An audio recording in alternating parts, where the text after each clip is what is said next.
honestly, Kickoff has been really fun. I think this game is definitely the most fun game we've had, at least in my 3 years. And right now, we've just been cleaning up the field and measuring it out. Oh, so I'm so excited for Kickoff because the game looks really fun.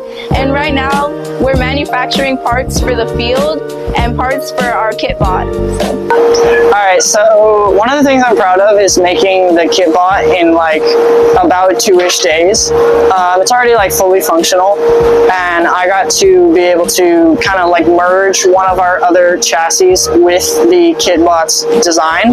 So that's something I'm proud of. I enjoy the game for Kickoff. I thought it was a little boring at first because I was like, oh, it's kind of weird because I haven't seen the game like this before, but I'm thinking about it now, and it's pretty cool. Kickoff has been really fun, just hanging out with people who I might not have seen for a while, and also being able to just work on stuff such as impact and like ESQs, and then also working on designing for the team logo.